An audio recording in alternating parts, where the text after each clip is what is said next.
Good morning. Welcome to Community Voice. I'm your host, Keith Parris. I want to thank everybody for joining us this morning. Good morning, Devo. Good morning, Carvey. Good morning again, Michelle. Everybody, the phone lines are open 414-444-5250, 414-444-5250. We hope to be joined sometime in this hour by the Honorable Gwen Moore, our fourth congressional district. So, uh, oh, sure. Come on in, get your bag. Get your bag. Bag, bag. Bag. You call her a bag? Bag lady. Really? So again, phone lines are open 414-444-5250, 414-444-5250. I was listening to Michelle's program and just kind of get the gist of it. So it instantly took me back to the little girl who had come by Halloween a couple of years ago, and we were handing out candy, and she come up with her little round self, and I think I had M&M, whatever I had in my hands. She said, "I want the M&Ms." I'm like, first of all, it's free, and don't be come up here telling me what you want. And then she turned and looked and walked away. So this whole idea about kids, all these social determinants that go into kids misbehaving, for some families, that was a non-starter. So, okay, all right. So anyway, got a caller. Good morning, Keith. sir. How y'all doing? All right. Well, better. I like what Brother Frazier said. A little better. Not much, but a little better. Yes, I heard that. I felt that in my spirit when he said that. Chief, I want to read something to you, if you don't mind. My message this Sunday is going to be about false prophets. And when I heard Al yesterday, talking to the minister yesterday, and you know how Al always comes on and talks about Jesus and God and stuff like that. And I sent you a text yesterday, God gives us free will. And when I was doing my, I had to do a study program yesterday. And then when I was doing it, I feel the pain that Al's carrying around with him. I don't know if you feel it. I don't know if the callers feel it. But Al's got a lot of pain. He may not even want to admit it. And so I was thinking yesterday when I was straight, I said, look at God. And so, like I said, my message is going to be about false prophets this Sunday. And guess what it was saying in the study I was doing yesterday? I want to read this to you. Okay. It says in Gallup's 2021 annual poll of honesty and ethical standards in various professions, released in 2020. Now, this was released in 2022. It says only 36% of respondents rated clergy with very high or high honesty and ethical standards. 14% ranked them with very low or low ethical standards, and 48% ranked them with average ethics. Clergy are among the top 10 professions that people trust but don't. But nurses, medical doctors, grade school teachers, pharmacists, military and police officers, daycare providers, and judges all rank higher than them. The study stated that clergy is the new low, is a continuation of a 2-decade slide, including a 3-point slip since 2019. Ain't that messed up, Keith? Of how clergy is viewed. What have we done? I'm sorry. Go on, man. Go on. We're dealing with some technical things. So go on. So I was just reading that to you, and it just astounded me that how and now it does go on to say that may not be in your churches. There are a lot of, but I mean, just to read that and see how people feel about clergy during our time. And I was just thinking when that touched me yesterday, because I don't care what radio station Al comes on, he always is bad mouth the Lord and stuff. And I'm like, who hurt this man that he's feeling this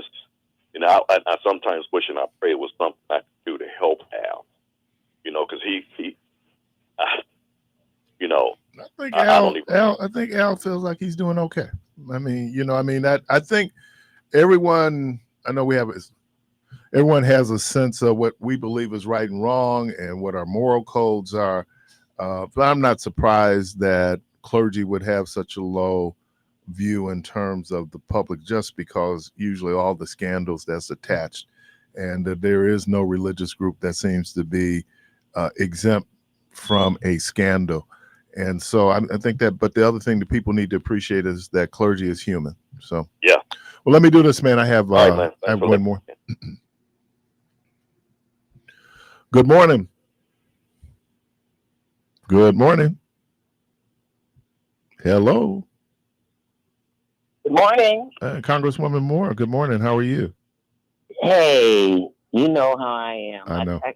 I should have walked down there, but I don't think I could bear to see the. Yeah, I know you when you text me, ooh, this is deep. This is really deep. So That's my baby. You know, I mean, he's the same age as he's younger than my son. wow. Anyway, you got Homer Blow's number. You can give to me later. Okay. Yeah, Debo take care of that for you. Okay. Okay. Okay. Wow. So What are we talking about today? Well, I know we were going to talk about Key a little bit, and then we got a lot to talk about because we haven't seen a seismic change. And yes, we have. Man, I mean, I think, was that the weekend of? I think it could have been my birthday weekend. No, maybe it was the weekend after that. Because I'm gonna tell you, be very honest with you, it was pretty dark, and some people are not admitting that. But it was looking pretty dark. I mean, it was like, whoa. I know. And we got a lot to talk. So, a question, and just kind of. Are we on? Yeah, we're on. Yes. Well, hi, everybody. Good morning. I'm sorry, but let me do this. We have on the line with us the Honorable Gwen Moore. You didn't know you was on there. I'm glad we wasn't talking about anything else. Oh my! I myself. I was doing. Anyway, so let's start over again. So, hey, welcome to the program. Well, thank you so much for having me. So, yeah. So, yes, So, I don't know where you want to start. I'll put it on you. Where do you want to start? Oh my goodness! How is the station? How are you guys? Hey, you know what? You have us on speaker. No one is indispensable. I get that, but it sure sounds better than in reality. Gwen, you got us on speaker, so take us off speaker because you're breaking up and we can't hear you. So. Okay. All right. I'm just saying. I know that no one person is indispensable. But I think that sounds better in theory than in practice. I mean, the sun would light up when I saw Keon smile. I mean, I just, I hope that we're going to have some kind of celebration, something that's open up to the public, because he was widely known. He was the engineer behind things, but I think he was a personality as well. Yeah, well, they have made arrangements for his homegoing celebration. There was a balloon release last night at Atkinson Triangle, and I think they're doing something tonight at Atkinson Triangle. It's going to be a little dicey just because of the rain, but his homegoing services will be next Friday, the 23rd, at the Embassy MKE, formerly Park Lawn Assembly of God visitation, from 9 to 11. And the services start at 11. All right. Well, and if I had known about the balloon release, I'd been right out there. And it was beautiful. It was beautiful. It's my neighborhood, right? Yeah. We have a lot to celebrate too. Next week, Tuesday. Kamala Harris and Tim Walz coming to Milwaukee during a DNC week in Chicago. So I'm going to have to figure out how to be in two places at one time, Keith. I'm still figuring that out. President Obama speaks Tuesday, right? If you say so, that sounds right. Because I think of course, he's Tuesday. Wednesday night, Tim Walz speak, and Thursday night, Kamala Harris would speak. Right. And I'm trying to think, because I think President Biden speaks Clinton. Monday. Pardon? President Biden speaks Monday. And then I'm trying to think when former President Clinton and Secretary Clinton speaks. But I thought Obama was on Tuesday because people are talking about going down for the various days. So I think it's good. And here's the other thing. I was at West Allis Central. And I think that field house seats about 3,000 people. It was packed. People couldn't get in. Once Secret Service seals the building is sealed. And but I think they're going to get 15,000 down at Fiserv. Absolutely. Well, you mentioned the lineup. I guess Hulk Hogan wasn't available, huh? Yeah. Oh my God, I am so disappointed that he. But you know what? We were talking. We did have a chance to go down. Some of us here did have a chance to go down to the RNC, and that house band that they had, it was good. Now they always say Republicans always doing B-list, C-list talent. Well, that band they had was pretty good. But then if you talking about Kid Rock and Hulk Hogan, and Hulk Hogan is so old he couldn't even rip the shirt off. So so I don't know if that's gonna go up there with Clint Eastwood talking to the cheer. Right. You had those moments. So I was down on the Monday of the RNC when he crossed the threshold. I think it was Eric Trump who then did whatever it was. So I was down there for that, watching that live. I think it's going to be different energy, though, than what we saw at the RNC and what you're going to see in the DNC. Well, I have to tell you the truth. That was a pretty. I didn't get to watch all of the RNC, but there were certain. I didn't miss Trump marching in on James Brown's "It's the Man's World." Yeah.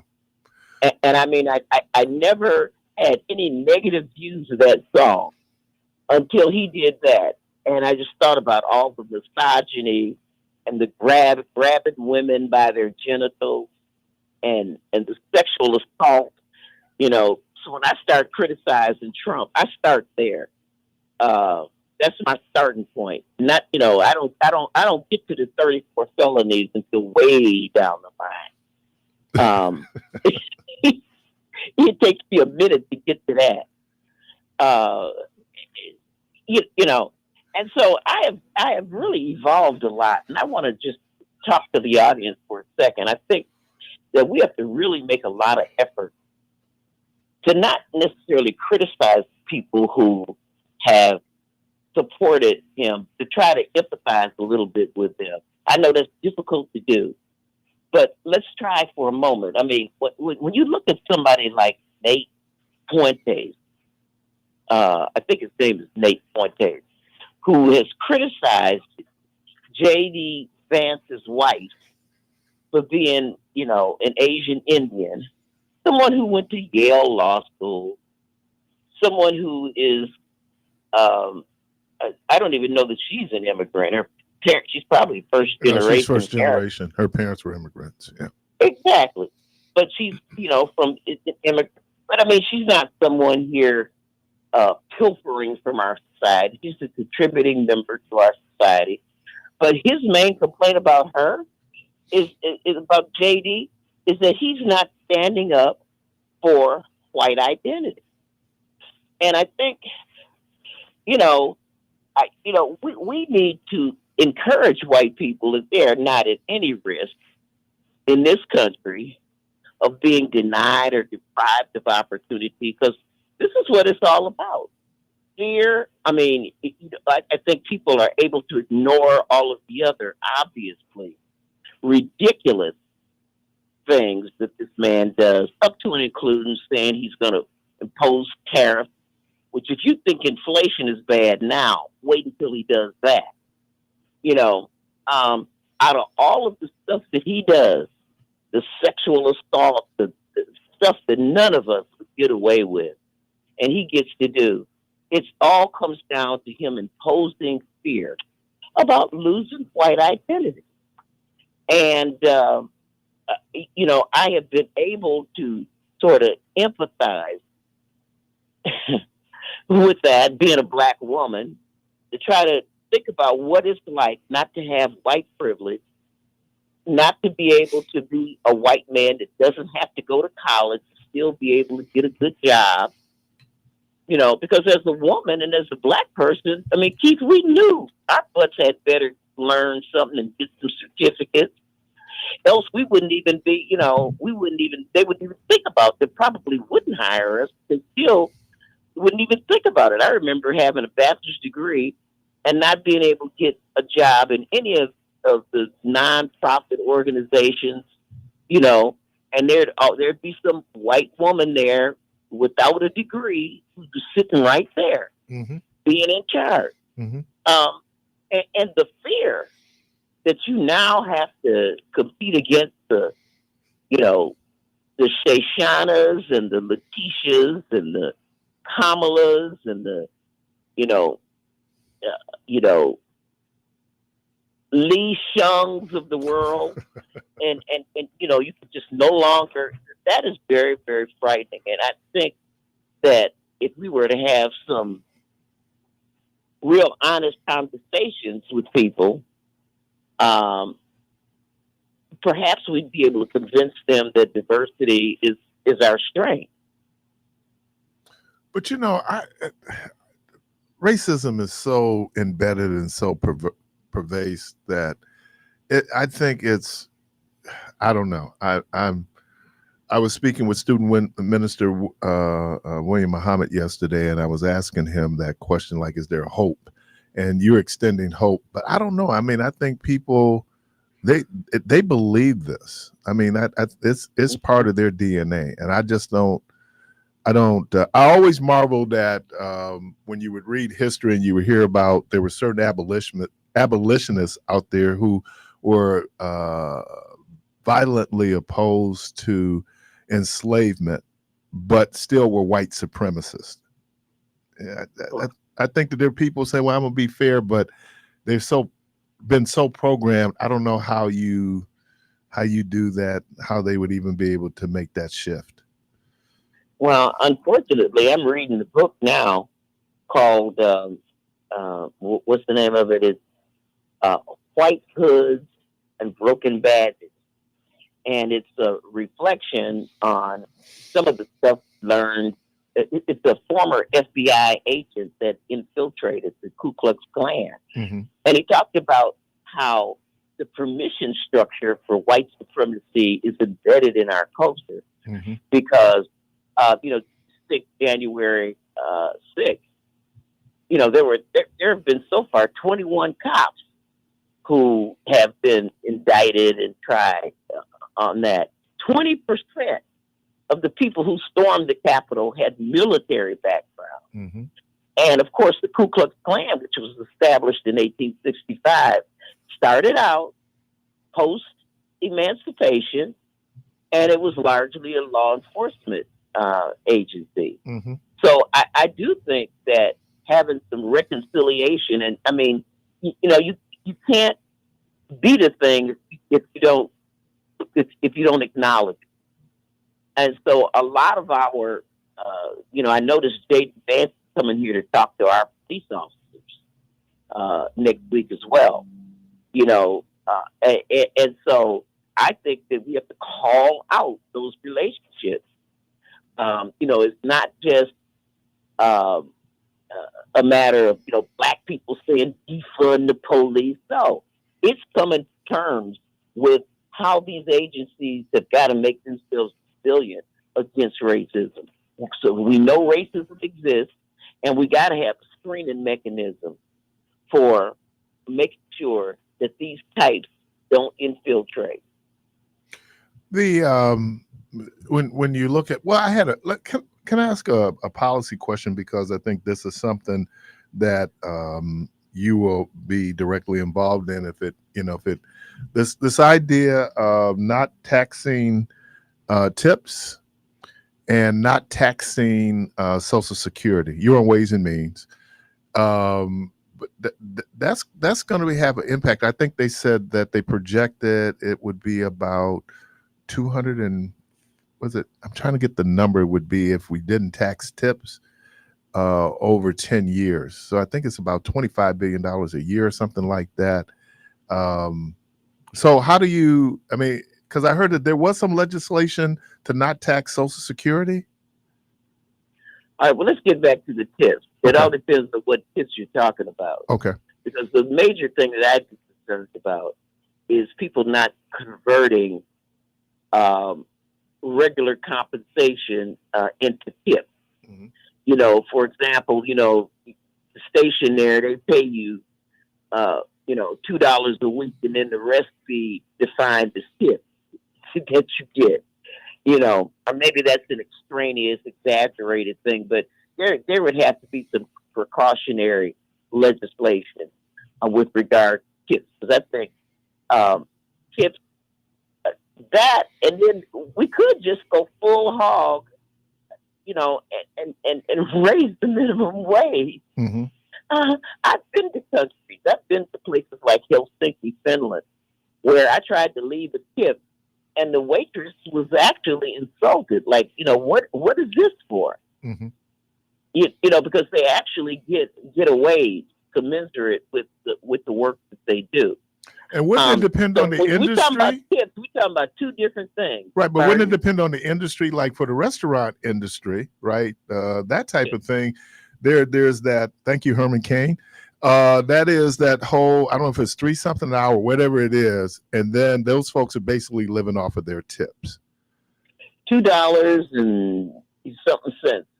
Right. So, and instead of just saying that we would just have people at a particular wage. Now, some restaurants don't follow that. They go and they will say they're being competitive, and so they're paying, where folks are not as dependent on tips as the means of income. But I thought it was very interesting proposal in terms of what it looked like. There is a fiscal note attached to it.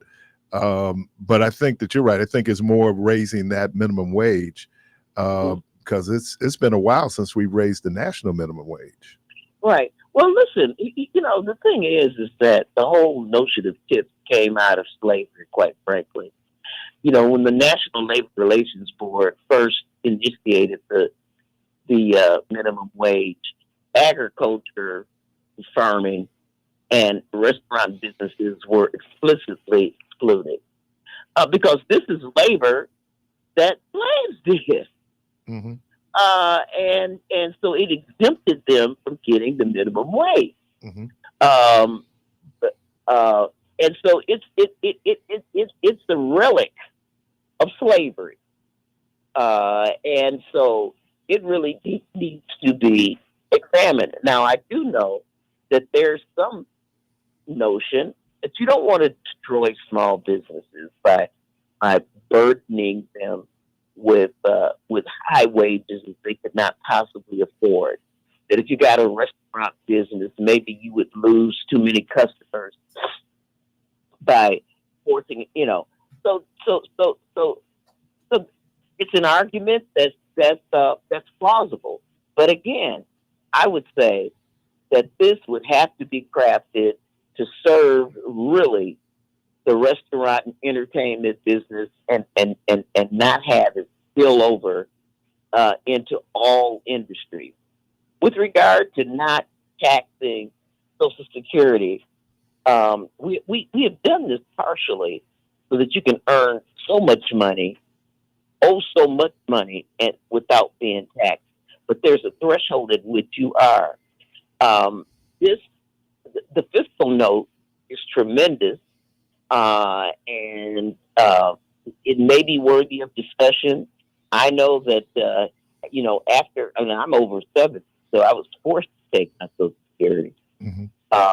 and it ouch is all I can say with regard to what it has meant in terms of my tax liability. Right. I Well, almost can got you to do give, this, give my whole Congresswoman? Social Security check back, huh? Can you do this? We're up on a break. Can you hold on? And Oh, absolutely. all right, and we'll pick up. You're listening to Community Voice. We're joined on the line by Congresswoman Gwen Moore. We're going to take a quick break. We'll be right back.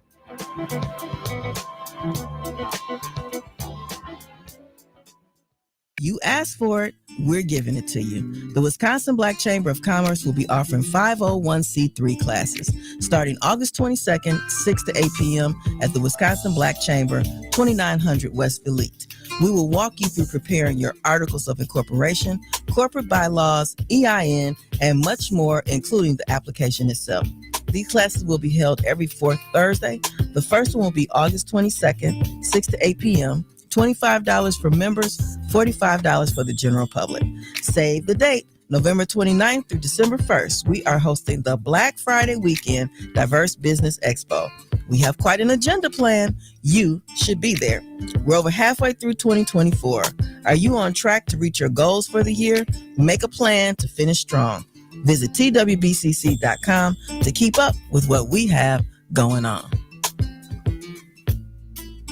Visit the Milwaukee Art Museum for a summer full of art experiences. Come face to face with inspiring stories in the museum's collection and exhibitions. Take a tour, make art together, and join an event that sparks your imagination. Start planning your summer museum visit at mam.org. Have you heard who's the headliner for the Harbor Park Jazz Rhythm and Blues Fest? Saturday, August 17th at the Harbor Park Celebration Place in Kenosha. South African's own and two-time Grammy-nominated Mr. Jonathan Butler.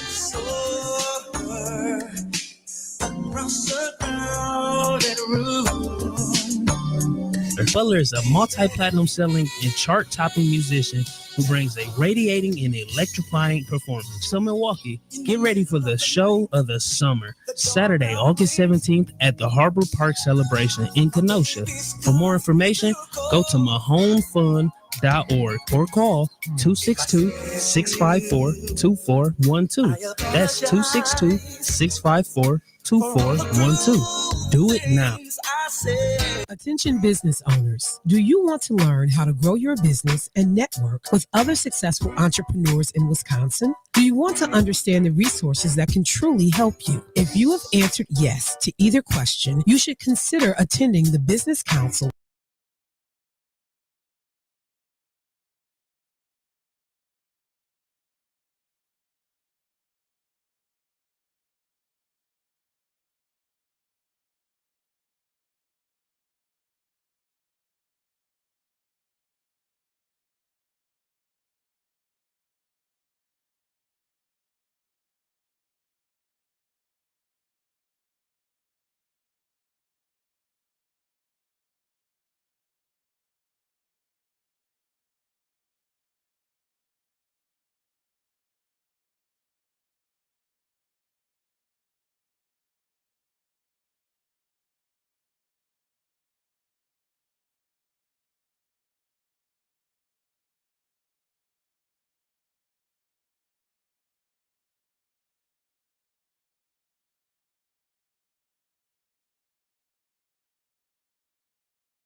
We were talking about, I think we're talking about the fiscal impact of not taxing Social Security. Right. Well, I don't have that number in my head, Okay. but I do know that right now the delimiters that we have now is based on the threshold of the amount before you're taxed. But just to lift the cap completely would, in fact, just create more inequity. I mean, because at a certain point, you can earn billions and billions of dollars, and it shifts money around. I think of people like, I think of these billionaires. What they do is that they don't give themselves a salary, and so their income doesn't seem to be as much. There are all kinds of tricks you could play with the tax code, and so this is really something that would have to be studied by a select committee in Congress with regard to how to do it beyond the restaurant and entertainment business. Places where that minimum wage is, $2? I want to say 38 cents. That seems like too much. And people will always proclaim we don't actually pay that amount. And then restaurants are required to, if you only make that much, to pay you up to that amount. So it's something that's a lot more intricate than just campaign promises on both sides. So it really does need to be studied as a topic in the Ways and Means Committee. We had kind of started off where we're saying that prior to the 19th, I want to say would have been the 26th, 27th, when President Biden decided not to seek re-election, where I'm keep using we, but where we were prior to that. And my question is, what happened after that? Because there was so much money raised, and I'm believing that money was always there, obviously, right? So how do you describe what happened? And this is no disrespect to President Biden, but there was a marked change. Let me say this, Keith. There were people who noticed, that had close proximity to the president, that noticed that he was aging, and it was just not necessarily as graceful as the rest of us are able to age. Because you got cameras on you every second. I sure would hate to see the cameras seeing me climbing up some stairs. You know what I'm saying? Taking pictures of me and judging me on the basis of how I ambulate up them doggone stairs. It would, so people can create embarrassing situations for him, but there were people who were close to him that were listening. Nancy Pelosi, others that were listening to people saying that it was hurting him down ballot because they couldn't get people committed to come and vote, and it was hurting them down ballot.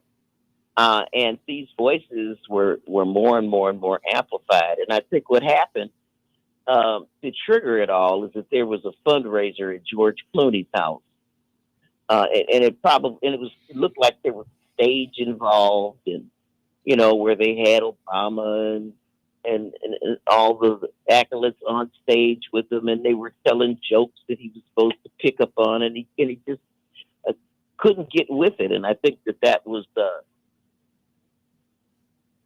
like a real trigger point. That with already the rumblings inside of Congress. And so people were going to people like Nancy Pelosi. And I think, it's possible that Biden feels some kind of way about Nancy. But Nancy was a person who literally was there. Everybody texted Nancy about one thing or another, including me. All of us got Nancy's number. Everybody got Nancy. And that's what she said. I wasn't reaching out. Right, People were reaching out to me. That's right. Everybody, including me, with my thoughts and opinions, which she answered, by the way. Mm-hmm. And we all got her number. And then I think what I heard from some people who were sort of taking some heat for, pushing him out, because there's nobody that didn't absolutely love Joe. Right. Let me be clear about that. Right. No matter where they landed, trying to tell him to go, and other people saying, well, you're our guy. Because I was a delegate to the end. I was a delegate until Joe Biden said go with Kamala. Mm-hmm. And then I immediately switched. Okay. But with that being said, everybody loved Joe Biden. But people were making the observation, and they just didn't think we could put him in the basement or put him on ice until election day and really change this. And so what I feared the most, Keith, was what some of the members who came out initially, some of the first ones, what they anticipated was an open primary at the convention. And boy, that just brought nightmares to my mind, because I was a very young, 17-year-old or something. 68? Right. In 1968. Blood running down the street of Chicago, along with some of the other protests and stuff. I guess we could talk about that as well. This is literally what the first cries were for. And Joe Biden cinched it by coming out that next day, instead of being bitter and angry and saying, and go with Kamala. And that sealed the deal. That squashed it, because there's a whole lot of, I will tell you the truth. I had conversations with black people who said we ought to put a white boy at the top of the ticket. There were some people who were coming after the whole ticket and saying, let it be the Wild Wild West. And I'm not criticizing them for having that opinion. Because, we don't know yet how it's going to turn out. Mm-hmm. And to be honest with you,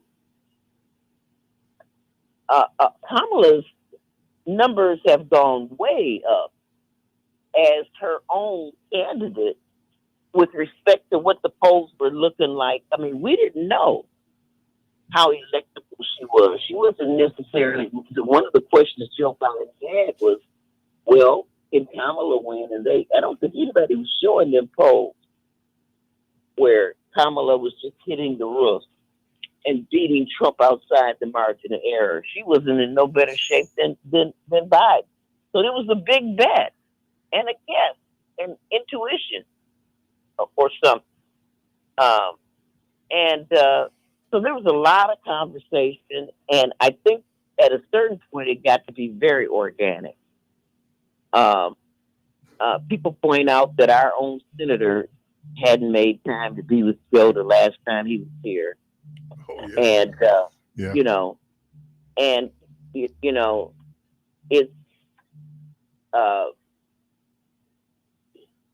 It's a case where, your passions and your love and stuff and your judgment collide. And I think it really was very organic, how it got to where it was. Because people kept going, well, you had leadership going to Joe and saying this is the case, but it seems to me they would have had to go to the family too. Because think about it. If you're Jill or Valerie, his sister, people who've been with him, Valerie in particular, been with him since his first campaign, I think it really would have had to take some sort of conversation with them about what they perceive. Because 4 years is a long time to take a pledge to. Mm-hmm. That's a serious oath for that long. And nobody knew before it really happened.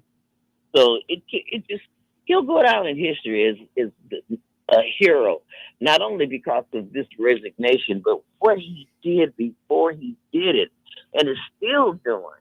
I mean, this man is a champion president. Uh, just in terms of all of his accomplishments. We got the anniversary of the Inflation Reduction Act, which really is the biggest investment in climate reduction. And I mean, this is stuff that people take for granted. We do. Having clean air and clean water and heat, but at an affordable price. And I mean, this is this president has invested in the future. And the child tax credit. I mean, that was. This is. I can just taste this victory. This is why I came to Congress. This is why I came to Congress. This was my raison d'etre, as it were, to be a member of Congress. That child tax credit, that guaranteed income for people, not just low income people, but middle class people too, so that when we are facing this inflation, people can do whatever they want to with that $300 a month. No agency directing them to do this or that with it. It might be half your rent, that $300, or it might be so you can get your kids the Girl Scout uniform that they need, or the special shoes that they need to play tennis. Because kids don't bring in any income typically, but they eat a lot, they cost a lot, and while people try to force women to have babies, I mean, there are no family-friendly policies. Just basic child support. Basic. Stuff that we ought to take for granted, like the CHIPS, the Children's Health Insurance Program. I mean, that's something that every child should be eligible for. We shouldn't be punishing kids because they're not connected to the workforce and don't have any insurance. And that thinking needs to go to other dimensions. And so we see where we are now. I was kind of thinking, and maybe Obama kind of dispelled this whole Bradley effect that you could have, where there are people who would say that they were going to vote for a black candidate, and then when they get in, telling the pollsters that, and then when they got in the polling place, it's something different. But when you just look at the trending here, in terms of where the vice president is, because I think Trump had hit a ceiling. I mean, he's never going to be at 50%. I'm sorry, go on. Yeah, 43%. I think he's just sort of stuck at. Right. But that's a big number when you consider third parties and and other people. But go on. No, and I was just thinking, and so that gets us back to, there were all these terms that we hear when we're trying to have these conversations around the political process, and that whole thing was, first it was going to be, I think March and April, we were talking about a margin election because they were so even in the polls, Biden and Trump, excuse me. And then there was another group that was created called the double haters. Didn't want either one of the guys. And then you had the couch, right? Where people say, I'm not even going to even get involved. It looks like the couch has been taken off the table. Can I use that? Yes. Is that a mixed metaphor? You know what? No, I love it. It's perfect. Right. So we're not dealing with that. And we're kind of back to a margin, but there's some states in play now that wasn't in play. Georgia's in play. So there's some movement there that you're seeing, and her numbers are continuing to rise as Trump is dropping, because I think people are seeing the contrast. I was watching CNN last night, and they were saying that how because Trump does these hour and 45-minute harangues that people are bored and disinterested. And so maybe for some folks, it's wearing off. Well, Keith, I'll have to say this. I don't, excitement or no excitement, this is still going to be a tight race. And I don't want anybody to make the mistake that we made in 2016 when everybody just relaxed because they just knew Hillary was going to win by osmosis. So, yeah, how could you lose to this guy? Well, to the point that Trump thought he was going to lose. So yeah, right. So we can't make that mistake. And yes, just like you said, people will tell people want to be in vogue, and so they'll tell people anything. Yes, I'm voting for her, but then get in the booth and do something entirely different the last minute when they're behind the closed curtain. And people, and you still have to deal with apathy and people who are disenchanted. One group that we have to deal with now are, because we got places like Michigan where you have a large number of uncommitted voters. We got uncommitted voters here in Milwaukee. I mean, people who have experienced some real trauma around the Gaza Israel issue. I mean, lost loved ones, whole families wiped out. And it's impossible, I think, it's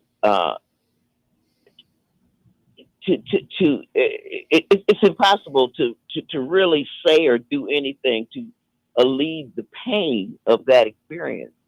And so we have some people who are saying, yeah, I'm going to vote for Trump, from among that group to retaliate, knowing full well that Trump has said, if you're a Jew and you even thought about, voting for Joe Biden or for Harris and Biden or Harris, you need your head examined. Because, that's how far into Benjamin Netanyahu that Donald Trump is. So it's not even that they don't know that Trump would be way worse than what this current president is doing with our ally Israel. It's a reality on the ground here. Even though they know that their pain is so great that they could vote for third party candidates. I heard our good brother Cornel West. I don't know if he has ballot status here or not. I don't think so. But so we have to. That's a part of it too. People who have placed their anger and their pain in Joe Biden as if he were Hamas. You don't hear them criticizing Hamas at all, ever. And rarely do you hear them even condemning Benjamin Netanyahu. It's Joe Biden. Because we are providing weapons, which 100% revenue to the United States of America and our industries. And they are our ally that was attacked on October 7th, notwithstanding all the other history, past, medium past, ancient. And you can't, some people, but a whole lot of people don't feel that way in the Muslim community. And we can only hope that they will encourage other people to come home. I think that, and I think it's clear, if you had a choice between who's going to better deal with this situation as it benefits those folks, certainly Palestinians, there's no question that it would be Vice President Harris. It's a tough situation. That two of your colleagues were defeated. Now, I think there was some other things going on too. If I'm just outside looking in, that I mean that there were some issues going on with Congressman Bowman, and there was some other issues going on with Congresswoman Bush. I mean, and how serious they are, but I mean, they were there already. And so, we say it, you should be able to criticize an ally, seeing that, as you just pointed out, we send billions of dollars in aid to that ally. And they just did a count today where the Palestinian Health Authority is saying that over 40,000 people lost their lives in Gaza. 40,000 people. And, I think that, it's probably appropriate that there are suits against them for war crimes on both sides. This work that place they just ought to decorate that place with yellow tape everywhere. Yeah. Every inch of on both sides, as against the risk of sounding like Donald Trump. There are bad people on both sides. Yep. And it is. I mean, I wish life was as black and white as we like to make it, or we would hope that it is, but it really isn't. It becomes nuanced, and then you gotta. But I think the immediate suffering has to end. And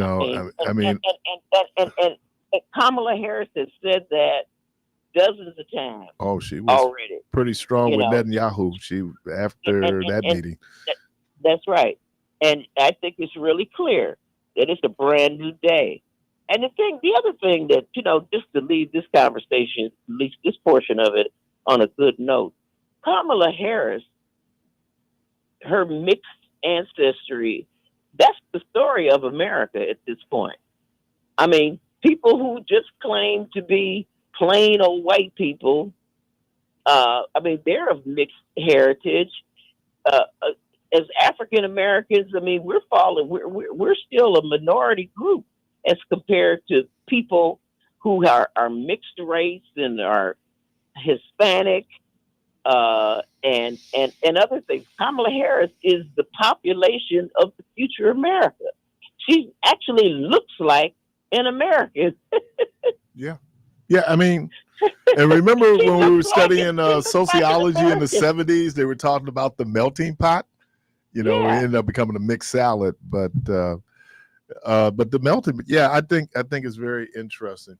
Congresswoman, anything you want to leave us with? Yeah, I do. I want to congratulate everybody in Milwaukee for voting in the primary election. How about that number? I'm going to say, I looked early on, and those two referenda questions, the majority was red, and then Milwaukee numbers came in. So I appreciate you all, because here we're taking care of ourselves. People might have millions of dollars to spend on campaigns, but we have collectively our vote. And remember the African proverb, together the ants eat the elephant. Congresswoman Gwen Moore, thank you. Okay. All right. Okay. You're listening to Community Voice. We're going to take a break. And when we come back, we will be inside the Wisconsin Black Chamber of Commerce moment. We'll be right back.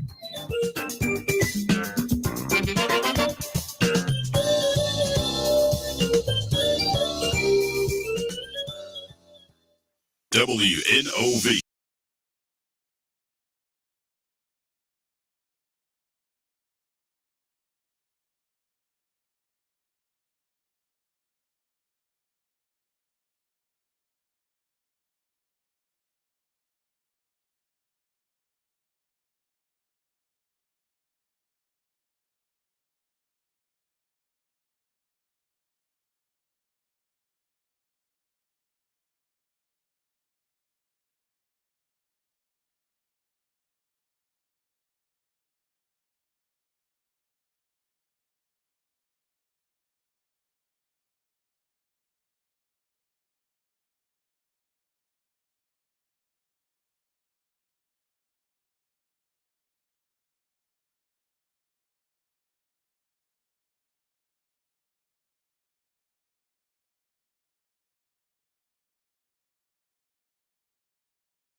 We're inside the Wisconsin Black Chamber of Commerce moment.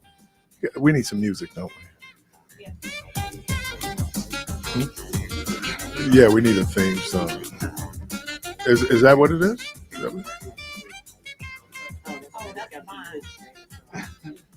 Oh, it got to be yours, huh? Well, good morning. Everybody introduce yourselves to our listening audience, starting with you, Xavier. Okay, my name is Xavier. I'm the Director of Events for the Wisconsin Black Chamber of Commerce. My name is Courtney Francois. I am the Office Manager for the Wisconsin Black Chamber of Commerce. I'm Bond, James Bond. That's right. He's crazy, very crazy. He the man, 007. So how's everybody today? Just great. We are excited about tonight in this rainy weather. We're going to be out there at the lakefront, getting it in as usual. And what is tonight at the lakefront? It is our third Thursday networking event featuring the pitch competition. So we're kind of, boiling down. So if you want to do that pitch, you want to be in the finale to potentially get that $10,000, better start coming on out. Because you might not win the pitch the first time you pitch. I mean, you might. Some people do. But, you can pitch every month until you win. So if it's on your mind to do it, you want that $10,000, $7,000, or $3,000, then you better start coming on out. So tonight we're at the Sailing Center, 1450 Lincoln Memorial Drive out at the lakefront. It's just a little rain, but we inside, okay? So we inside. You got to go to school and work in the rain. So come on out there and qualify to get that money. Xavier, you have a good radio voice. I would listen to you. I would tune in. Well, tell them to give me a show because What did I say to you? I got a show. I do a podcast. Hey. Yes. XavierFox.com. Shameless plug. No, I said that I was listening to one of the ads, and I remember I pulled you off and said, you have a great radio voice. Yes, I appreciate that. I never knew that. We talked about that on the radio one day about supporting our kids and pushing them into stuff that they want to do. Like I never knew. I always thought I thought I sounded kind of like a boy. My voice is kind of deep. That's what it sounds like in my ears. And that's why it's so good for radio, because the heavier the voice, the better it is. Like with women, a lot of times they're high pitched, yes, frequency. So, yeah, I would have definitely loved to have gone into journalism and, been on TV, an anchor woman somewhere or all of that good stuff. But I ain't know. It's kind of quiet stormish a little bit, Hey, what do you know about the Quiet Storm? You don't know about the Quiet Storm. What you know about the Quiet Storm? You woke up in the middle of the night in the radio. The Quiet Storm. I told somebody I miss hip hop because of the Quiet Storm. I did. I was listening to like Quiet Storm kind of music. They got hip hop breaking out all around me, man. It wasn't until somebody put in my hands Tupac's greatest hits. Changed my life. I was like, dude, I'd have missed that. Oh man, Pac was. But yeah, the Quiet Storm. Yeah, the Quiet Storm. It's real interesting that I love that. I just happened to be going to school in Maryland, and we got WHUR out of DC, which is the original Quiet Storm, Melvin Lindsay, and it was just amazing when you thought about. But they used to use Smokey's song "Quiet Storm." But now when you listen to the Quiet Storm, they don't use it anymore because of licensing. At that point, he didn't care. And then it just got big, and then people started replicating that programming all over the country, and the rest is history. He wasn't making any money on it, right? Or was he? I think he was. And so the cost for them, the licensing of it to use it, there was a cost. And so they just figured, let's do a new theme. But yeah, originally you would hear that whistle, do, oh man, it's the Quiet Storm. I think I came in during the Art of Noise, Quiet Storm music. Yes. Yeah, that was a good beat. That's a great song. That's a great song. Yeah. And I don't want to get too geeky because this is your moment, but a lot of that is based on there's a song from Bach called Air. And that's kind of the same thing when you listen to that sound of noise. It's kind of based on air, and it's just like but it's descending. It's fascinating. What man? Okay. So we got the pitch contest tonight. Yes, and Now we have our vendors and our food trucks. Okay. But we have a lot of stuff going on, and You I want always to do. definitely get a chance to talk about some of that stuff. I definitely want to let everybody know that the boot camps are back in effect, and Courtney's going to give us a little more detail on that. So we do still have the 3,000 Black Business Challenge going on with our Black Business Boot Camps. So that for now will be the second and third Saturdays. So we do have one coming up this Saturday. So there is still room to register, or you could be a walk-in and maybe possibly you can get somebody's seat that doesn't show up. So I believe until November, it will be the second and third Saturday, 30 people per class. We teach you all the different ins and outs you need to know about business when it comes to your credit. You also get to network with different people and other entrepreneurs. After that, you have 3 one-on-one meetings. You have a business credit meeting or / personal credit. And then you have access to $1,000 towards your business. That's a wonderful thing. And so when is our next boot camp? Because, I don't keep up with It that. is this Saturday. So the second and third Saturdays of the month. So this Saturday. Yes, from 8:30 a.m. That's when we open the doors until 6 p.m. There are breaks. We do provide lunch. And I mean, that the day is worth it. Some people don't want to waste their day. They feel like it's a waste of the day. But to get $1,000 towards your business and free money and some information, I think it's a good, trade-off. I wish they had something like this going on when I started my business back in 1999. In the 20th century. The 20th, at the end of the 20th century. I'm telling you. I used to say that to folks and say, we were born last century, right? And we don't even think about it, but we were born last century. But listen, when you say the year you were born, when I say the year I was born, because Martin Luther King Jr. was still alive when I was born. Wow. Right. So when you think about that kind of stuff, I'd be like, I'm part of history. John Kennedy was still alive. He was still alive when I was born. I mean, you go back to some of these things, and the Isley Brothers was just getting started. Oh, I love the Isley Brothers. Well, if we thinking like that, Selena was alive when I was born. No, Selena probably wasn't even born when I was. And I guess I think of Selena. I was living in El Paso, Texas, so that was the music being played at the time. Was that Tejada? I was in El Paso. Is right now. Yes, the music is Tejada. Yeah, Tejada music. Yeah, which is a mixture of indigenous Mexican music and polka. Oh. It was good. I know I liked it. Yeah. Oh man. And then I moved up Selena, north. and then her 2 English-speaking songs were just incredible. Yes. Yeah, and then bam, life is crazy. Yeah, it is crazy. I was thinking, I don't think any other Hispanic artist has done what she has. Really, she did a lot of her Spanish music, then crossed over. No, I don't think J-Lo did any Spanish music. Oh yeah, really? I don't think she did. She did. Gloria Esteban was good. Or Gloria ended Esteban. up as big as Gloria Esteban. Oh, she maybe was that big. before me. Miami Sound Machine. Oh yeah, they were. Gloria Estefan.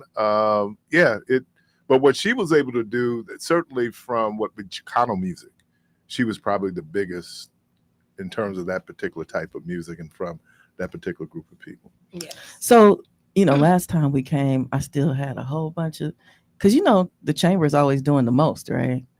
So we got some new stuff going on that I definitely want. Ruben would probably be better to actually talk about it because I think he's gonna.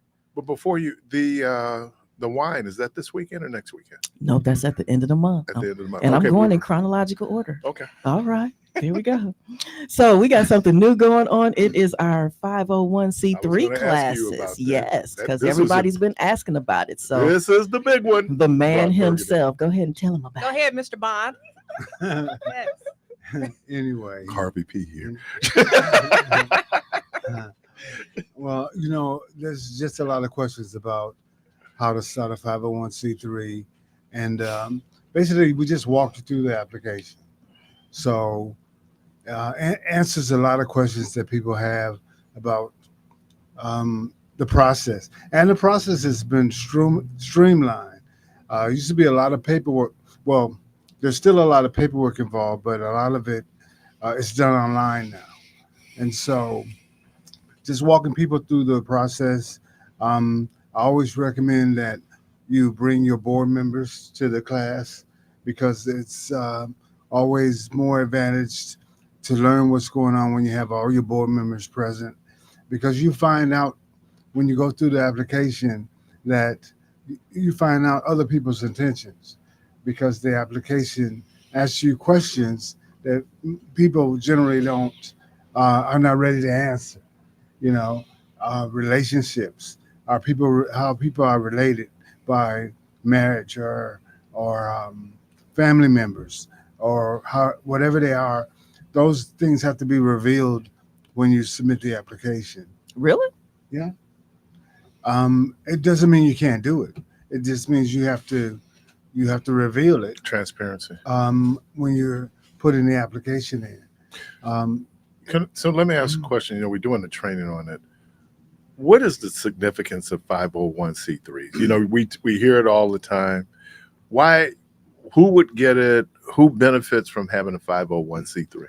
So there are 501c3 is one. There's C4s, there's C5s, we're C6, there's C2s, there's C1s. They're all different types of organizations or so they're all different types. The tax consequences for each can be a little different. Most 501c3s are just basic nonprofit organizations. And the key with these is that you cannot spend the majority of your time engaged in political activity.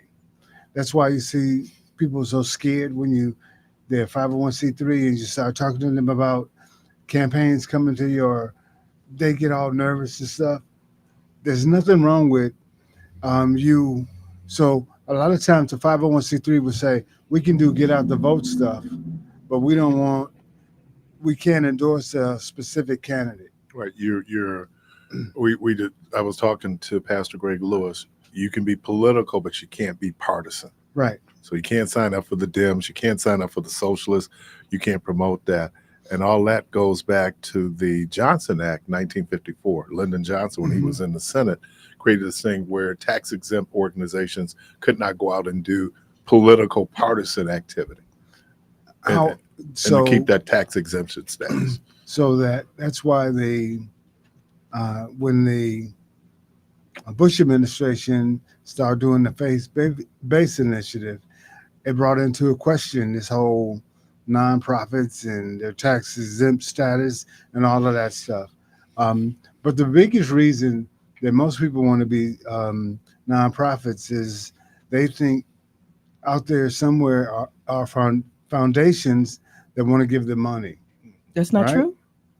No. So historically, like a church is a nonprofit, and they don't even have to apply to the federal government for nonprofit tax status. They're a church; they're automatically a nonprofit, right? But they do here in the state have to register with the state. Well, okay, but that's not where the problem comes in. Okay. The problem is when you have people who ran off with money and the foundations or people who donated them the money now didn't have a way to say, I donated the money to that church. And that the leadership of that church ran off with the money. But they don't have any documentation to show they donated to the church. And that's why that nonprofit determination number is so important. So now they want you to, I could have sworn I turned this down. I talked to you about dementia this morning. Look. I did. I was at a funeral and went off and somebody said, that better be Jesus. I'm gonna have to tell him Jesus to call. Jesus, you know I'm at work. I'm on the air right now. On the air right there. They're not turned all the way down. Let's turn all the way down. I think it's all the show do not disturb on though. Yeah, it's all the way down. Okay. Anyway, I don't know how that happened. It's turned all the way down. Okay, continue with the All right. 501c3. Anyway, hopefully it won't ring again. But so now, if you want to be a nonprofit and you try to deal with any of the foundations, they want your nonprofit determination letter number because that's how they track the funds they give away by that number. Say, I donated to a nonprofit. What's the number? That's the number. If you don't have that number, it's very difficult as a nonprofit to get funding. I think it used to always, before they changed the tax code and was that whenever Trump did that big tax cut, what they did was it was more difficult to itemize, right? But you would get a statement from your church every year because technically you could itemize it, it'd be part of your itemization. Now that they raised it, it's kind of a higher threshold, but that was one of the reasons why, and you're right, the government is they will step back. They don't want to feel like they're interfering in religion. I'm just saying them specifically, that religious now. But I was just looking at in the city of Milwaukee, there's something like 9,500 nonprofit, as with properties, organizations in this city. And so they looked at what it potentially could be in terms of taxes, if they had to pay taxes. And Milwaukee does this fair share, which is voluntary. So, donate something towards the city streets because they're getting city services. So you're right in terms of what it means. Does it mean in terms of, is there some shield from liability having a 501c3? No. Okay. Pretty much, if you're a nonprofit, it just means that because there's nothing that a for-profit can do that a nonprofit can't.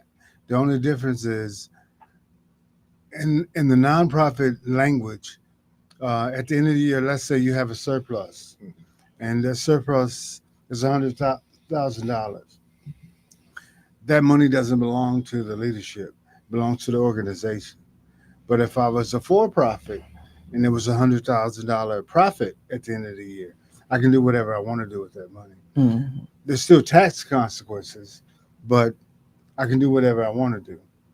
So it's just a matter of how you manage the money in a nonprofit versus how you manage the money in a for-profit. But you can pretty much do the same thing. One of the things, because I definitely want to start a nonprofit, and I'm going to be at one of the classes. But one of the things that I noticed in helping a friend with her nonprofit, when you go to look for grants, there's you go to the .gov and there's a whole ton. Mm-hmm. It's so many, and all of those little fine details and stuff.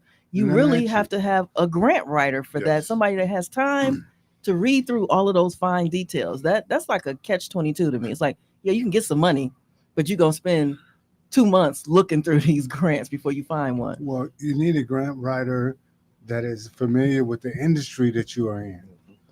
The problem is people hear you can write grants and they think, hey, I need your help. And I'm like, I don't do grants for the medical field, right? I don't do grants for the transportation. So you got to write the grants for the industry that you are familiar with. And that's where a lot of people end up paying a grant writer to write a grant. And they don't even know a whole lot about the field that they're writing a grant for. So you have to be careful with stuff like that. Have you run into a lot of grant writers? Because you've been a nonprofit for a really long time. So I have not found any. I know some good ones. Yeah. You do? I do, but again, they're in their field, right? They're not, or, I used to watch the Black Health Coalition when they went through their grant writing process, and they used to shut down for 2 weeks. So for these 2 weeks, Ruben, don't come over here. They used to be like, because we're in that process where they're gathering putting all these documents together, because they were dealing with millions of dollars and the federal government, right? And and Dalry and Dr. McManus and Jim Addison, all of them be like, hey man, we're going through our grant writing process. We can't come out and play. And so get away from us kind of thing. They were on the other side of the building. So when people are going through that, and even with that process, they had different people who specialize in different areas of writing that grant. So it just wasn't one person writing the grant. And you can't, a little known fact, I actually took a grant writing class when I was in Chicago, and this lady, she said she's not a grant writer, she's a grant winner. She worked for the state of Illinois, and she said she had gotten however many grants, whatever, millions and millions of dollars for the state of Illinois. And in going through, and I'm a very detailed and organized person. Yeah, but I realized that I must not be that detailed and organized, when I looked at that, I was like, no, I cannot do this. It's a lot that goes into that whole grant writing process. And like you said, it's not just one person doing it.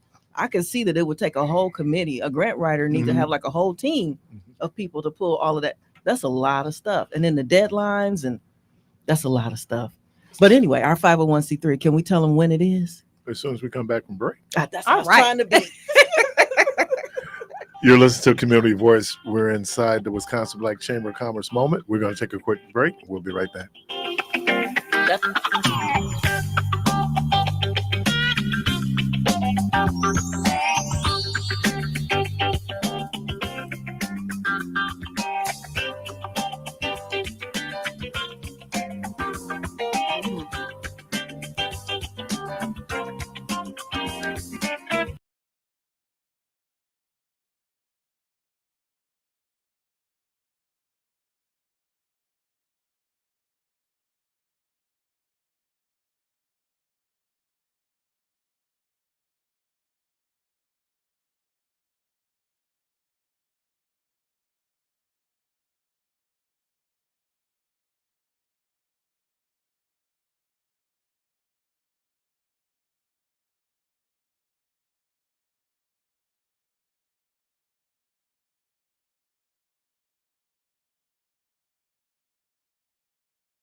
And that was probably a lesson for somebody right there. So I 'cause can how get many rid of knew? my board.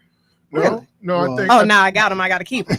I think your board is the check and balances also. Okay. You know, that you really do need to have someone. Your board members have to know that they're on your board. That usually That probably That helps. helps. that helps. I never even knew that a nonprofit was supposed to be a LLC or some type of business entity Yeah, like that. So that was a lesson right there. That was a Well, I freebie. think we went. There used to be a period where people would just blindly, and for doing good, give organizations money. Mhm. And as Ruben pointed out, it never got to do the good it was supposed to do because they was gone, right? And so I think this idea that you have some is the word fiduciary responsibilities, Mhm. Yes. and that thing. And I think the other piece of it is, why wouldn't you want to be as structured as possible? I mean, I think that there's a whole lot of protections there where you have a certain level of structure. You can't run it like, you know, you running a mom and pop. I think a lot of people are looking for the loophole, though. You know, those who want a loophole, Right. they're looking for that loophole. So they don't want the structure because they don't want to be pinned down to any specific rules and regulations or expectations. So There was a whole lot of people flying under the radar. They want to have any kind of banking relationships. And then Mhm. COVID hit and they trying to look for COVID money, but they had no banking Mhm. relationships. That's right. And then you find out, because I know they think they hiding their money, but look, here's the thing about the IRS. They're going to get you. They're going to get you. you know, a friend of mine just told me some information about the IRS, which is a third party entity, which is actually not even, they're only contracted with the government. They are not part of What the collection piece of it the might government. be. Yeah. Yeah. might be So the that was collection. pretty interesting. He was telling me some, because he's one of those people that look for the loopholes. Mhm. And so he was telling me about the loopholes. Yeah, if they're doing the civil part of it, and a lot of it's usually similar. Now, the criminal part of it, that is the government. You know, when you're going in and they're trying to get you for tax fraud. I have a quick nonprofit statement, I suppose, story. So I have a nonprofit called the Village Association, and I started my nonprofit. I guess it circles back around to Keon. When I wanted to start the Village, I went searching to see if anybody else was named the Village, and I found Keon with the Village Group. So I remember I messaged him back in 2022 and was like, "Hey, you got a village? I got a village. Let's be a village together." You know? And Keon, he was open to it. He like, "Yeah, let's get together." And that started our relationship. And I wanted to do a back to school event at the end of this month, and I called Keon this month to do that. And it was going to be postponed because of his passing, but I found out his mother still wants it to happen. So I know on the 31st there should be a back to school event at Atkinson Park. All right. That's cool. Cool beans. Yeah. You guys knew Keon, right? Yeah. You know, I was in here doing a commercial one day and he and I started talking and found out we're cousins. Really? Yep. And when I read about his passing on Facebook, I was like, that is. And then all my family started posting and pictures and stuff. And I'm like, man. I was kidding somebody at the park yesterday. I said, this dude is bigger than Elvis. I'm serious. This dude is bigger than Elvis. I mean, it was just like people that you wouldn't even have connected to him was connected to him. I was just like, man, you don't know, do you? You don't know. Milwaukee is small. Small Milwaukee. Yep, Yeah. it's Right. small. So as you were trying to get us on to, we do have our Black Winemaker Chicago Day Trip coming up on August 31st. Woo! So this is the last class that you can make wine. So if you have been putting off signing up, registering, all that good stuff, this is the time to do it. Go to twbcc.com and make sure that you register for it. This is the last opportunity to make wine. The next two classes, September and October, will be to bottle wine. And then the fun part comes in December when we're going to invite all of the winemakers back with their wine, and we're going to do a sampling, a wine tasting at our year-end celebration. So we're going to have all of that good wine up there to be sampled. And, winemaking is fun for those of you who are, into wine and stuff, because while we make wine, we also drink a little wine. Some of us drink a little wine and some of us drink a little more wine. Yes. And so it's a good time. So it is not the episode from I Love Lucy? No. Where she's in the No. in the vat and No, she's you're not stuffing in the vat. Yeah, no, because you might not even want to drink your own. I think, but wine. that's how I think I think traditionally that was a traditional it's way of crushing packaged the now. grapes. Yeah, it's packaged. Somebody has already done that part. We don't know whose toes is in Been there, in them grapes. but it's none of our toes in there. But So, yeah, it's a great time. Let me ask a question about that. Usually, wines are named after either the region they're from, the grapes that they use. So, how does naming your wine going? Is you can call it whatever you want to call it? Yes. Yes. And so the packaging, when you buy the box of stuff, ingredients to make the wine, you're buying a Moscato, you're buying a Merlot, you're buying whatever it is that you're buying, and that's the type of wine you're making. But everybody, names their own wine, whatever they want to name it. And it's a good time. We go eat. Every once in a while, we wind up doing a little shopping, and then we do a little dinner in Chicago that night. It's a whole day. It's a lot of fun. Yeah, I know Trinity has her wine is Feel the Rush, and then we have Will. His Take it to the head. Take it to the head. I know Will has Chateau Do It Fluid. Chateau Do It Fluid. Yep, Chateau What Do you It call yours, Fluid. man? I can't talk about mine. So yeah, you can name it what you would like. Kind of what I was gonna name my Sloppy Joe. He was out there laughing when I was going. I shared my idea. It didn't go over really well with the good folks there at the Wisconsin Black Chamber of Commerce. They're going they're like, I don't know if that's what we want to call that. But no, that's and so I used to be a wine drinker, I'm not anymore. Mm-hmm. So it's the grapes that determines like Moscato as opposed to a Riesling, or is it the formula? Is the recipe, the ingredients? They give us a class every time we go. Okay. And I've yet to pay attention. I was just gonna say that. I was like, we just want him to take us to. He explains where grapes are grown and grown on a hill and sunlight and all of that different stuff, darkness and wood flavor and smoky and all the different options that you have with making your wine, and Dry as opposed to sweet. yeah, and how to get dry wine, or how to have dry wine or sweeter wine, or whatever you want to choose to do.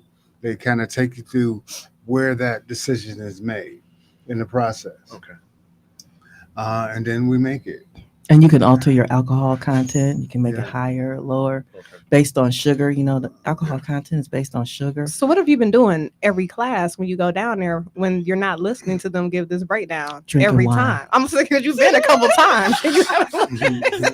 He's drinking Like, wine. what are you doing? He drink a little wine and he drink a little more. Right.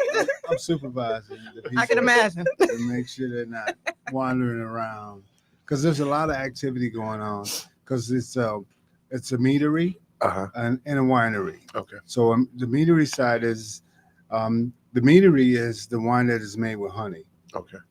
And then there's the regular winemaking, or the regular wines, the Rieslings and that kind of stuff.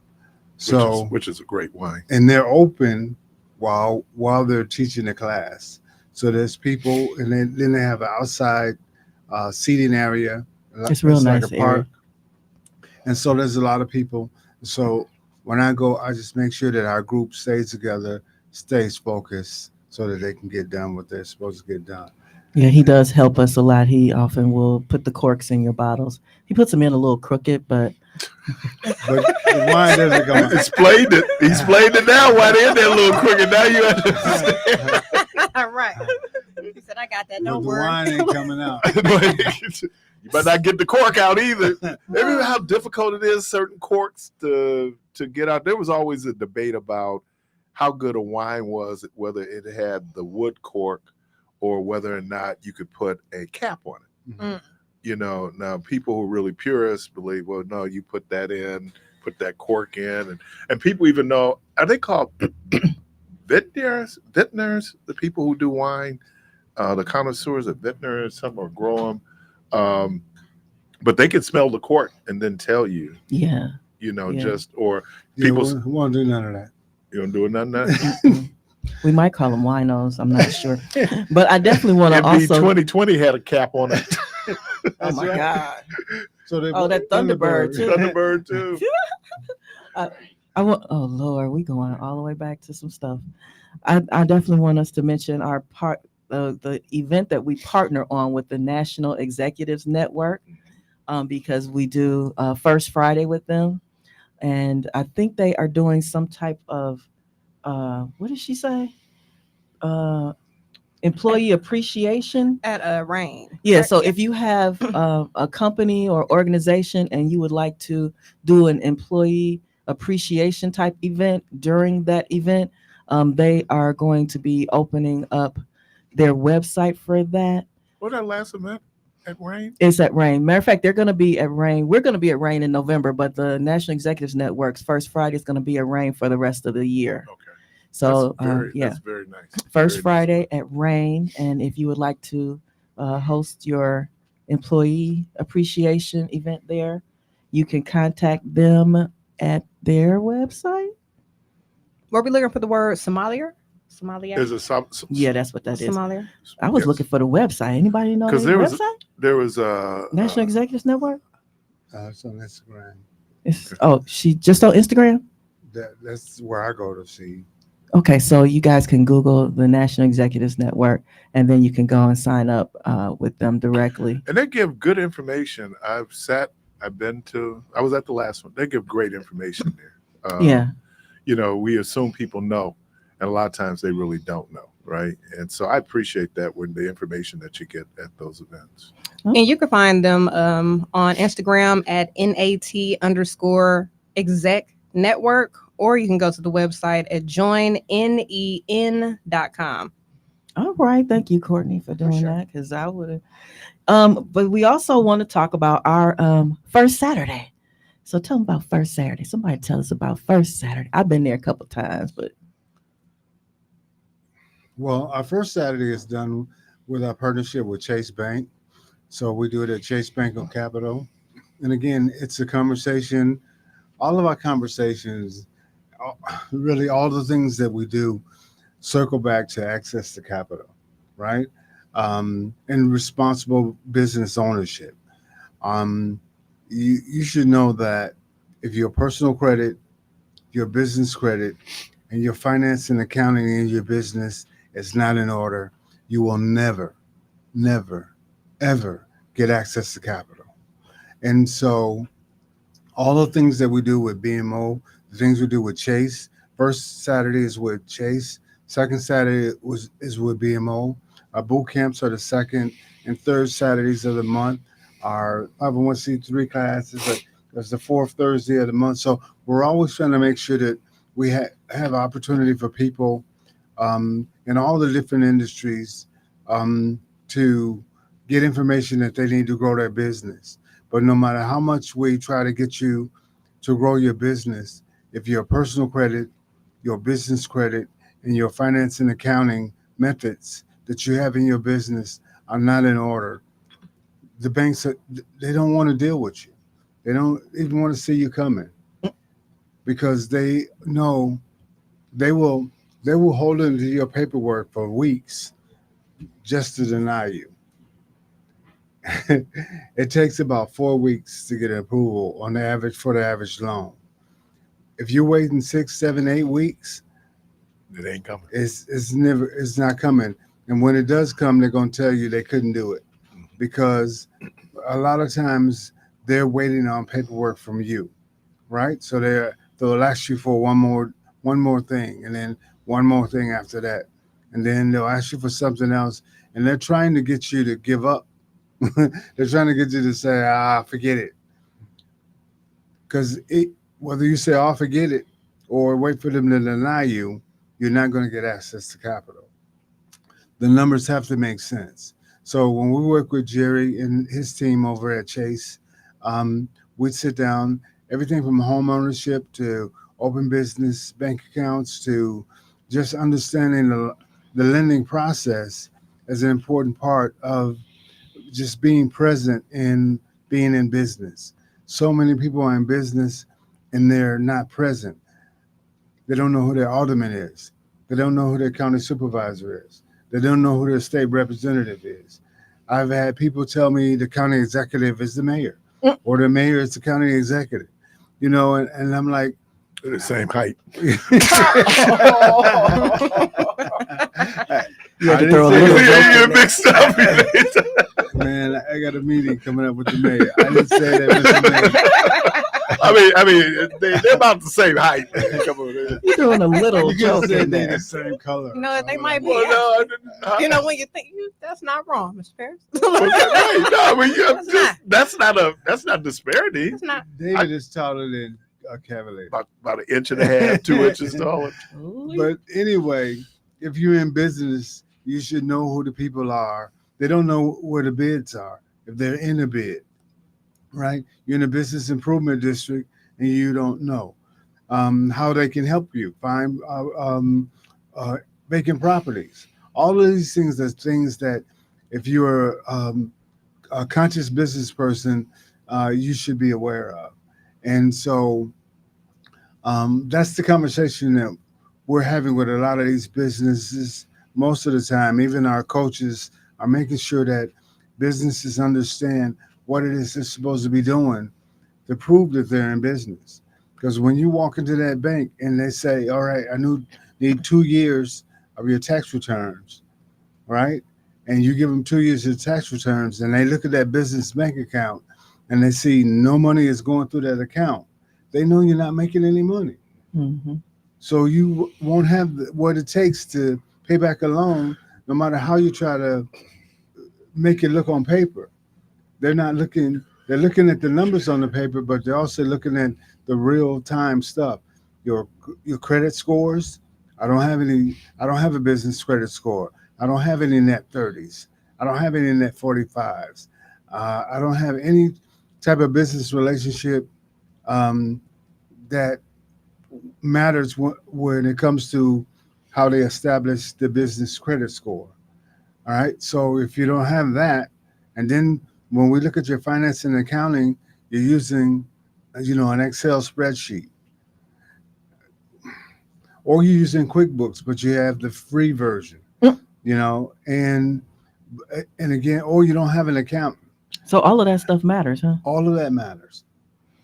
I was sitting there, and I'll let it go after this. The Muggsy Bowles and Spud Webb. Yeah. Back in the day, these are two basketball players. They were great ball players, big players. Spud and to watch Spud Webb either try to post up Muggsy or Muggsy try to post him up was just because these dudes, they're under 6 foot. Right. Mm-hmm. So anyway, I have a Spud Webb story, but you knew Spud? I could have known Spud, but yeah, he was. I have a height thing. Y'all had the height conversation anyway. So before we wrap up, because I know we're getting close, I do want to do a save the date for November 29th, November 30th, and December 1st. We are having our Black Friday weekend. It's our Diverse Business Expo at the Chamber, 2900 West Valete. And we have 3 full days of things going on. So on that Friday, we're bringing in a big name speaker. We're going to do it. I know we are. And then on Saturday, we're doing fashion shows. We have 4 of them going on. And the first one of the day is going to be our hair show, which is going to be led by Courtney. And I'm going to let her talk about that a little bit. Hey there, it's me, Courtney Francois, again. So we are looking for we're looking for stylists, designers, hairstylists, anyone who's looking for exposure. So people that do natural hair, that do dreadlocks or locks, who can do some curls, who can braid, just all different types of hairstyles. A barber, we want to have a variety of different styles to showcase along with the designers and their different types of styles and clothing that they have, and also the stylists to style the people. So you can reach out to Xavier Fox at XavierFox.com, or you can find us at XavierFox.com. Oh, you don't have a thing where they can Xavier Fox at XavierFox.com. Oh, Xavier, say it. Don't even. You can email me at XavierFox at XavierFox.com, or you can send it through the admin at TWBCC, and you can attention it to me or Courtney, and it'll get to me. admin@twbcc.com. So that is November 29th, 30th, and 31st. We're doing a hair show. We're doing a cancer survivor show, which is going to be very interesting and informative at the same time. We will have our stylist show. So if you are a stylist out there and you like to participate, let us know, admin@twbcc.com, as well as our designer show. So we are here to give small Black businesses more exposure and help you grow. And so that's what this is about. So if you want that exposure and you're ready to grow, because some people are not ready to grow yet, but if you're ready to grow, then make sure you get in contact with us at admin@twbcc.com. Attention, Xavier and Courtney. And if you can't remember that, you can always reach out on social media. Just in the inbox. On Instagram, we are WI Black Chamber. And on Facebook, you can look up the Wisconsin Black Chamber of Commerce. And you can reach out to us that way as well. Sunday, we have a music fest. So if you are a musician, performer, artist, Artivist? I can't even say it. Artivist. Then reach out to us as well for that, because we're going to have a whole array of musicians and musical entertainment on that Sunday from 10 a.m. to 5 p.m. So if you want to be part of that, definitely let us know. Mr. Parris, I just want to say you have a lot of information in your brain, and that's a beautiful thing. You have a lot of compiled information on just random stuff. My wife goes, it's called intellectual diarrhea. All right. Xavier, Courtney, Ruben. Wisconsin Black Chamber of Commerce. Again, we're in their moment. Thank you all. We'll be talking soon. Hey, the good Lord willing, creek don't rise. We hope to talk to everybody tomorrow. And as always, go from this place in peace.